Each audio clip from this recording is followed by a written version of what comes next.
بسم اللہ الرحمن الرحیم۔ السلام علیکم۔ الحمد للہ والصلاة والسلام علی رسول اللہ۔ پچھلے سبق میں ہم نے حروف صفیر، نون مشدد اور میم مشدد اور حروف قلقلہ کے بارے میں پڑھا تھا۔ آج ہم حروف مستعلیہ کے بارے میں پڑھیں گے۔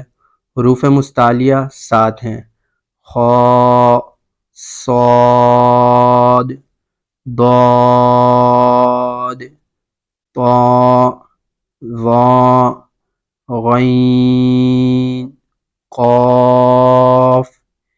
ان حروف کو ہمیشہ پر یعنی موٹا کر کے پڑھتے ہیں، جیسے خلق، خلق میں خا اور قاف یہ حروف مستعلیہ میں سے ہیں، تو ان کو پر کر کے پڑھیں گے، خلق۔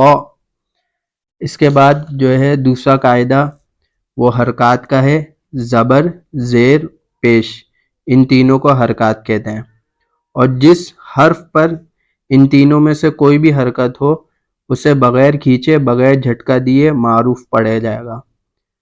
زبر کو فتح، زیر کو کسرہ اور پیش کو ضمہ بھی کہا جاتا ہے۔ ان کے دوسرے نام فتح، کسرہ، ضمہ یہ بھی ہیں۔ اور جس الف پر کوئی بھی حرکت ہو، زبر ہو، زیر ہو، پیش ہو، اس کو الف نہیں کہا جائے گا بلکہ اس کو حمزہ کہا جائے گا، یعنی کہ الف کے اوپر زبر زیر پیش ہو تو اس کو حمزہ کہا جاتا ہے۔ جیسے مثال کے طور پہ حمزہ زبر ا، حمزہ زیر ای، حمزہ پیش او، ا ای او۔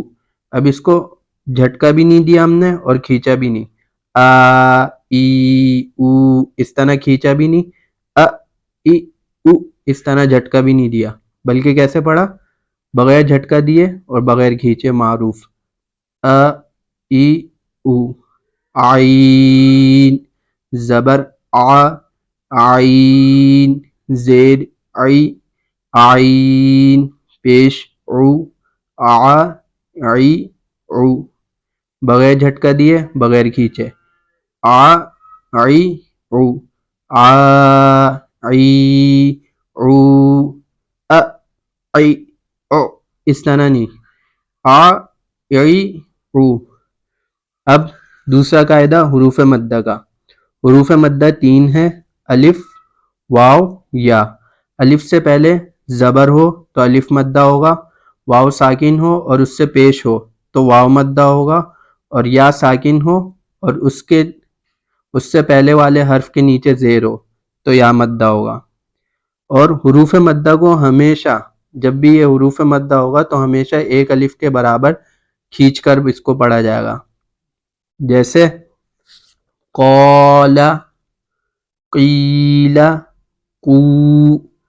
اب یہاں پر ایک اور قاعدہ سمجھ لیجئے کہ حروف مدہ کی قائم مقام جو حرکات ہیں وہ کھڑا زبر، کھڑی زیر اور الٹا پیش ہیں۔ جیسے کہ قال کے اندر دیکھیں، قال کے سامنے آپ کو قاف کھڑا زبر قا، لام زبر لا، قال یہ، اور قال یہ لکھنے میں الگ الگ ہیں لیکن ہیں بالکل ایک جیسے ہی، قاف الف زبر قا اور قاف کھڑا زبر قا یہ ایک ہی بات ہے۔ اسی طرح قاف یا زیر قی اور قاف کھڑی زیر قی یہ صرف لکھنے میں علیحدہ ہیں ایک ہی۔ تو کھڑا زبر، کھڑی زیر اور الٹا پیش یہ حروف مدہ کے قائم مقام ہیں، صرف لکھنے میں علیحدہ ہیں۔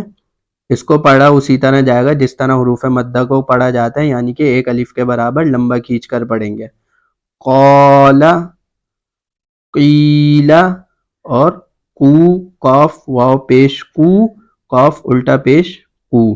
اب یہاں پر دوسرے حصے میں آپ دیکھیں، اس میں مشق دی گئی ہے، فیہ اس طرح، تو اس کو ایک دفعہ ریپیٹ کر لیں، جو چیز سمجھ میں نہیں آئے مشق کے اندر وہ مجھ سے پوچھ لیں۔ اب دوسرا قاعدہ ہے لفظ اللہ کا۔ لفظ اللہ کا جو لام ہے اس سے پہلے اگر زبر یا پیش ہو تو لفظ اللہ کا لام پر یعنی موٹا پڑھا جاتا ہے۔ لفظ اللہ کے لام سے پہلے زبر یا پیش ہو تو لفظ اللہ کا لام پر یعنی موٹا پڑھا جائے گا، جیسے ان اللہ، حدود اللہ، اور اگر لفظ اللہ کے لام سے پہلے زیر ہو تو لفظ اللہ کا لام باریک پڑا جائے گا، جیسے بل اللہ، اور بھی مثالیں دی گئی ہیں، اس کو اچھی طریقے سے دیکھ کر اس کی مشق کر لیں۔ اس کے بعد اب ہم سورہ اخلاص کی تلاوت کرتے ہیں۔ اعوذ باللہ من الشیطان الرجیم، بسم اللہ الرحمن الرحیم،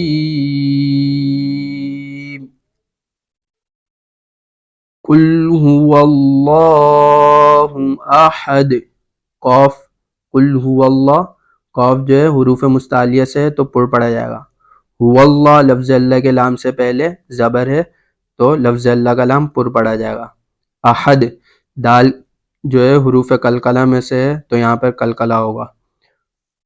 قل هو اللہ احد، اللہ الصمد، اللہ لفظ اللہ کے لام سے پہلے جو ہے زبر ہے تو لفظ اللہ کا لام پر پڑا جائے گا اور دال پہ دوبارہ سے قلقلہ ہوگا، اور صاد جو ہے صمد کا صاد حروف صفیر میں سے ہے۔ اللہ الصمد لم یلد ولم یولد، لم یلد ولم یولد، یولد واو ساکن ہے، اس سے پہلے پیش ہے تو یہاں پہ واو مدہ ہوگا۔ لم یلد ولم یولد، یولد میں یو کو جو ہے ایک الف کے برابر کھینچ کر پڑھیں گے، یولد، دال پہ دوبارہ قلقلہ ہوگا۔ وَلَمْ يَكُنْ لَهُ كُفُوًا أَحَدٌ، یکن لہو، ہو الٹا پیش ہے تو واو مدہ ہوگا یہاں پہ، یعنی کہ ایک الف کے برابر کھینچ کر پڑھیں گے۔ وَلَمْ يَكُنْ لَهُ كُفُوًا أَحَدٌ، بسم اللہ الرحمن الرحیم، قل هو اللہ احد، اللہ الصمد، لم یلد ولم یولد ولم یکن له کفوا احد، صدق اللہ العظیم۔